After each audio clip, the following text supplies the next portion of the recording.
Hello everyone. What we have on the bench right now, it's a beautiful Yamaha B-2X. This is the grandson of the Yamaha B2.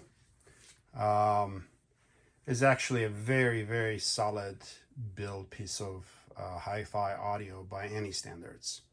It's actually better build than its granddaddy, the B2, and also a better build than the M series amps from Yamaha, also better build than the MX series amps from Yamaha, which are more contemporary to this. This definitely was a statement piece. What we're gonna do next is I'm gonna pop the covers on this. It's been baking for, I want to say, maybe about 45 minutes right now because I had a few things to do here. We're gonna do some adjustments, and then once we're adjusting the bias and the DC offset, we're gonna fire up the analyzer and we're going to do some tests on it, make sure it runs on all cylinders. This particular unit I've had for a few years now. I have a couple of them. I'm not using much. I may end up selling one. But before I did list it for sale, I want to make sure again that it's running on all cylinders. Right, once I pop the cover, I'll provide you with some details and then we'll go from there. All right, we're back. I had a cover over it because I want the unit to bake as if it was working. That's actually important if you adjust DC offset. This amp doesn't seem to have that much of a sensitivity, but like other amps such as the older Yamaha B2, it's very sensitive, and there's an entire technique on how to adjust DC balance on those amps. I may put together a video on that. But for now, we're gonna do this more B2, which is the B2X. Quick lay of the land here. If you're not familiar with this amp, it's essentially two amplifiers into one box. You have some serious aluminum heatsinks in here, massive transformers, and massive bulk capacitors as well. And for the Class A, the capacitors are there. So a few details about this particular unit.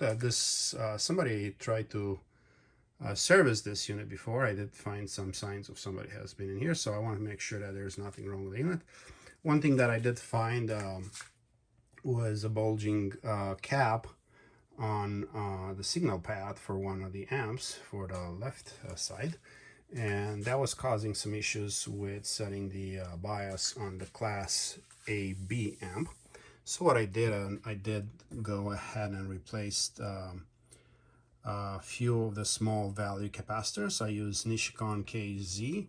These are the Muse series that are much better than the old Elnas that were in there anyway. So since they're sitting on a signal path, this is an improvement. Didn't do a full recap on this unit because there was no need to. As a matter of fact, the intention was for me to restore this entire unit, rebuild it, but the unit is in such a good condition that it's absolutely no need to do that. I did pull a bunch of these caps. I did pull the big 100,000 microfarads caps on each side. I pull them out, test them on my Sencor LCR tester, and they test in the excellent range. Even new caps these days are not built as well. They will not test that good. So I did the same thing for the big 22,000 microfarads bulk caps, and they actually test as good as a 22,000 microfarads cap that's built today. They actually test all around 19,000 microfarads, and the same as a brand new capacitor that's 20,000 microfarads from Nishikon today will test just about 19,000 microfarads, which is okay. For right now, they're perfect working condition. Tested leakage and ESR. When I do my tests with my LCR tester, I don't always look for capacitance. Capacitance is just a small indicator if the cap is going the wrong direction, but this caps passed the current leakage, and the ESR test with flying colors. So I put them right back. I did a few more tests, and I think this amp, it's a solid amp. One other thing that I did is, so this, as I mentioned, this is much better quality built than a bunch of the other Yamaha amps. It's in the same par with like the Yamaha B1. It's using glass PCBs, glass fiber PCBs. similar to the MX 10,000 and the Yamaha B1. So top of the line amp for the era, and comparing to you know, to other brands as well, it's a really nice piece of equipment. Anyhow, so back to my adjustments. So prior to putting the cover on, I adjusted my bias on Class A, and this meter right here, I hooked it up to Class A, but to the Class A bias adjustment, and this meter here to the Class B bias adjustment. We're gonna adjust the DC offset as well. We'll take one side, one amplifier at a time. I'm actually gonna do this with you guys, so you could actually see what it takes. So these are your test points if you ever need to adjust one of these. This side right here, it is, by the way, I'm using a ceramic, if you could see, I'm using a ceramic blade screwdriver. I highly encourage you, if you are in any of these amplifiers under power and you're adjusting anything, do not use a metal screwdriver, because they're all of us make mistakes, so you may ruin your day. So anyways, these two test points right here would be your test points for Class A. You could see my mini grabbers here. This is my Class A bias test points. This test points right here are for my Class AB bias test points. And then this one and this one, we'll get to them later, are for the DC offset. So let's first set the bias. The DC offset is actually the first step in the manual, but second after that is the Class A bias adjustment. You can see there is a there's a pot right there, so this is where this ceramic screwdriver comes in extremely handy. You could ask this multimeter right here. The manual calls for 200 millivolts, so we're going to go and adjust it to 200 millivolts. Again, this has been baking for a while right now, so this is probably its idling temperature. Am I going the wrong direction?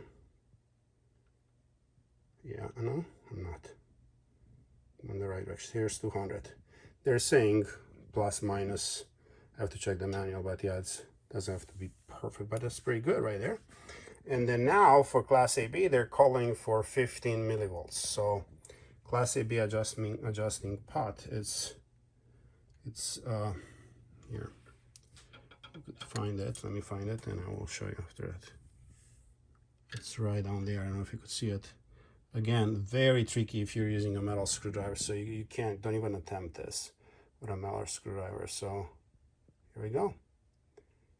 That's 15 millivolts. And it is steady. It's not going to drop. It's not going to drift. They're saying plus 2 plus minus millivolts. So you could go 13 to 17 or something like that. Yeah, remains rock steady. So now what I'm going to do, I'm going to move one of these pins from this meter right here. And we're going to adjust the DC balance, DC offset. So let's move it to this other pin in here. Oops. That's not what I meant. I meant this other one. That would be a horrible situation if the DC offset would be in the high. Okay. So we have 11 millivolts, and we need to be as close as possible to 0, because this means DC on the AC line. So this will go straight to your tweeters and make that hum. If it's too high, it could take a tweeter out. But anyways, the manual probably says 0 to 10, so no more than 10. So this is definitely more. So we're gonna adjust it right now. Oops, the other direction. I'm doing it with my left hand, and I'm a righty, so I should probably use my, let me use my lead hand. Let me move this a little bit this way so you guys can see it. Let's move it over there. All right, out of the way, out of sight. All right, so let's see. Very touchy. I did check the pots. They're very good trim pots. There's no need to replace them to go to a multi-turn or anything. As long as I'm within 2 millivolts, I'm happy. Um, let's see if I get really picky. I may get it closer to that. Whoops.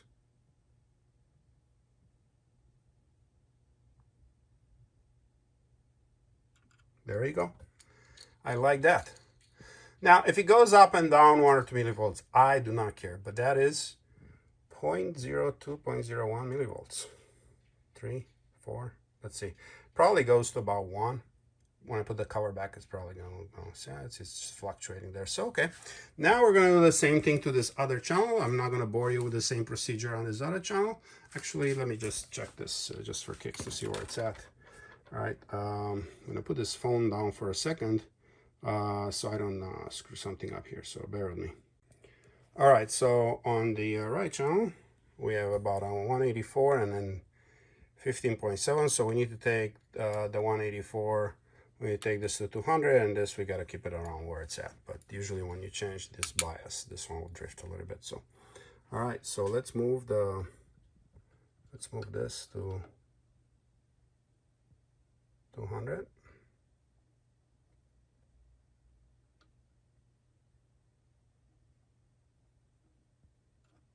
All right, and that's gonna stay where it's at. So let's see. I'm not gonna touch that. That's perfect. I'm not going to touch that, the other one. I'm going to leave them like this. They're perfect. All right, now let's get my... All right, the DC balance. Let's see. And this is why you need to let your... let the amp bake pretty good, because the differential, input differential pair needs to be reaching its operating temperature. Otherwise, you know, I set this very close to 0 to begin with, and then I let it run for 45 minutes. So that's how much it drifted from cold. So when you're starting your amp, that's probably what you're gonna get. You're gonna get a maybe 20 some millivolts or so in there, 30 millivolts, and then it's gonna settle to 0 as the amp warms up. That's why, there you go, look at that. Just like the other channel. All right, so this concludes the adjustments. I'm not gonna do much more. That's it. I'm just gonna bolt the cover on. This thing is done. And then I'm going to hook up some 8 ohm loads to it. We're gonna fire up the analyzer, and we're gonna look at some distortion levels. We're gonna look at some harmonic profiles, and maybe we'll take this thing into clipping. We'll see. But that's not necessary. I just want to make sure that it works fine at rated power for a little bit of time. So then, yeah. So bear with me. I'll be right back. All right, I fired up the analyzer. Right now, I have this thing pushing around 10 watts into an 8 ohm load. We could see the RMS right there, about 8.9 or so. So that's about 10 watts. Very clean sine waves. This is, the analyzer is looking at total harmonic distortion plus noise. Very good numbers. What we're gonna look at next is the harmonic profile, and I will be interested in the harmonic profile at low power at about 1 watt or so, and then at a higher power, like right now at 10 watts, would be also interesting to see it. Because at low power, the amp functions only in class A, and at a few watts after it starts to switch into class AB, so its harmonic profile will change. So let's take a look at that. I'm gonna load myself a setup right now. It's the FFT at 10 watts. So this is the amp's harmonic profile at around 10 watts. This is class AB, so this would be the amp's harmonic profile in class AB. Obviously a little higher distortion than if it's in just class A. So what I'm going to do right now, I'm going to lower, as you can see, there's still about 10 watts right there, right? So as I'm going to lower the input, I will see we're at about 1 watt right now. It's 2.8 volts RMS. And then if I'm gonna go look at my harmonic profile, now we could see very nice lower order harmonics, second and third, and almost no other harmonics, which tells me there's less distortion, but also it's just different, right? I mean, as a matter of fact, I don't think actually it's a lot less distortion. So let's take a look at the THD again. So let me load the THD profile and THD plus, and let me lower this back to about. All right. So now let's look at this. So actually, the THD, it's at 1 watt is a little higher, but the harmonic profile, if we're looking at it at 1 watt, it's gonna skew it.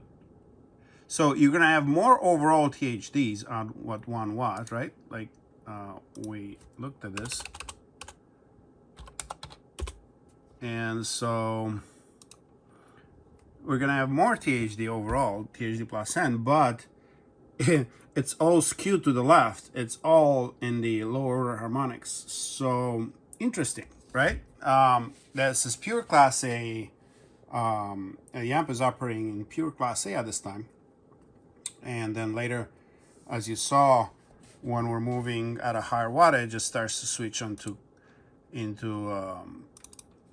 Class AB. Now your total harmonic distortion, if you add them all up, obviously this is scaling by itself, but as you saw, total harmonic distortion plus noise in at 10 watts a little lower overall, but you have lower, you have a more even spread than in Class A. Anyways, that's that. And so what I also intend to do next, obviously we have very nice clean sound waves at 10 watts. But what I intend to do next, we're gonna watch this oscilloscope to see when this thing goes into clipping. It's rated at 170 watts into 8 ohms. So for that, we should be reaching probably around about 37 volts RMS here. I'm gonna try to keep the amp at the, I don't have any fans on it or anything. I may turn on a fan to make it a little cooler, but I'm gonna try to keep it up there for a very short period of time. And then we're gonna see where it goes into clipping. 200 watts is obviously 40 volts into 8 ohms, so let's see if it's gonna reach there. So that'll be a bonus, right? So I'll be right back. I'm gonna start cranking this thing up. Give me a minute. All right, so this is the last test. We're gonna try to take this amp into clipping right now to see if it meets the factory specs of reaching the 170 watts, and then see how much farther it can go.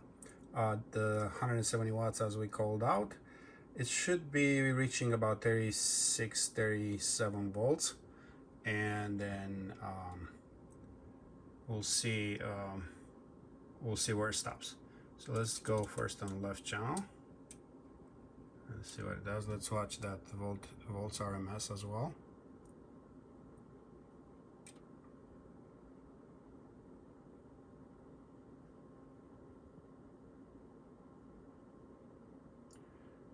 So at this point, about 37 volts, that's 170 watts right there.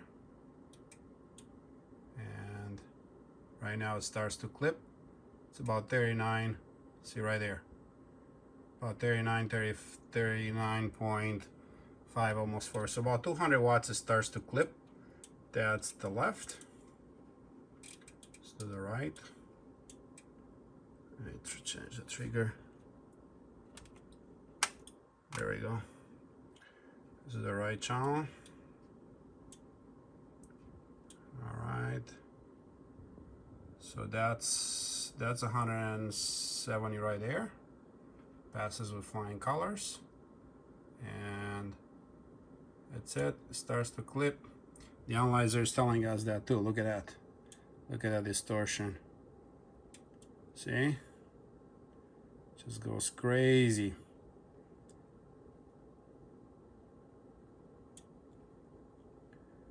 at about one. This is full power at 170. You can still see that's the yellow trace. See a normal distortion at 170 watts full power, but as we're moving towards 39, 40 watts, you see the start clipping.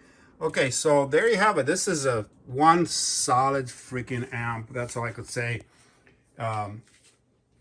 Remember, all I did to it was just to make sure I changed some capacitors in the signal path. I refloated all the solder joints from the power transistors and drivers and pre-drivers. I adjusted it to factory specs, and it runs like a champ. It's solid as a rock. There's definitely no need for additional maintenance or like restoration on this. This will run for many years the way it is. Solid as it's a beast. Anyway, so the next trip this thing is gonna do is straight to my listening room, so I could get some honey from it. I will see you then. Bye. There's